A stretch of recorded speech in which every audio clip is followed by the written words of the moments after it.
Rob, do you think they need to sign another centre-back? Jarrod Quansah went for big money to buy Leverkusen, so does it feel like they're a little bit short? It's tough to break in with the centre-backs, Konate and Van Dijk, but do you think, with that in mind, wanting to win every competition they play in this season, they could do with it with a little bit more there? Mark Gay was a player that's been linked. Yeah, listen, Gay is the one that I think of straight away. But I think with Liverpool, Kirkes has come in. Konate and Van Dijk, those two are solid. But I think nobody's replacing Van Dijk. He's too good, too special. But Konate is the other ones because sometimes he misses games and somebody to maybe sometimes give Van Dijk a little bit of a rest sometimes. So they've got so many games. But I think they do because they've heavily put so much money in the forward line. I think maybe one kind of defender would be more ideal for them because they're going to have so many games. You know, you need sometimes to when you have an injury to mix it up. OK, we wait to see what Liverpool do in the rest of this transfer market. Now, developments involving John McGinn, who's not for sale after Aston Villa rejected an £18 million offer from Everton. Mark, just bring us up to speed on this. He's not going anywhere, is he?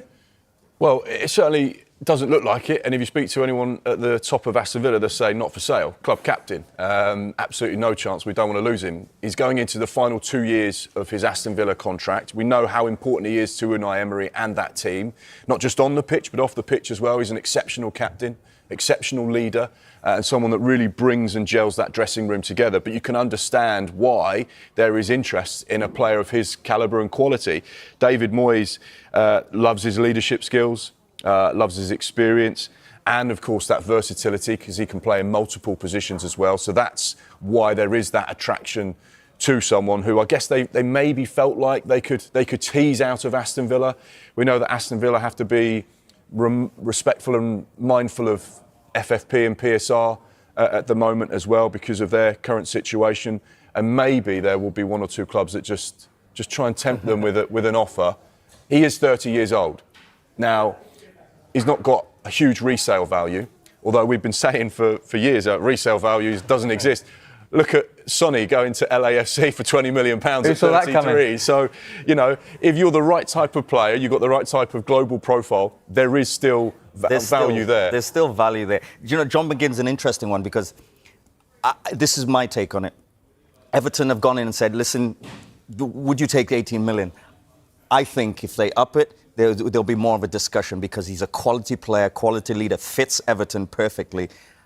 Does 30 million tempt you? I think there'll be more conversations with that. It's amazing to think he signed for Aston Villa as a 23-year-old under Steve Bruce in 2018. They could be tempted by a higher fee, but you can understand why Aston Villa don't want to let him go. He's so integral for that dressing room and on the pitch, a brilliant player as well. Yeah, he's excellent. What you're going to get from McGinn is absolute heart, quality at the right time, leadership, but also I think he's underrated in terms of he's all round. He's tackles, he's creating, he'll give the pass before the final pass. You know, so he adds so much to a team, and of course Aston Villa is not going to want him to leave. Absolutely not. Maybe the right price, they might look at it, but as footballing wise, no chance. I don't think he actually leaves. But there'll be some discussions and temptation for sure if the price goes up higher. I think there's a lot of Hibernian fans as well that are desperate for John McGinn to leave because I believe they're entitled to 15% of any profit and then they have to share a chunk of their profit with St Mirren.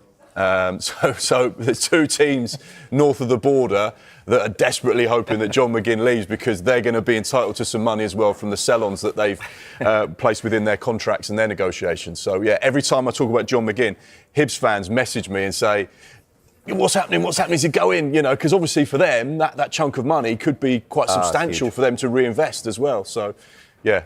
Well, Hibs fans and St Mirren fans, stay tuned for the very latest on Sky Sports News.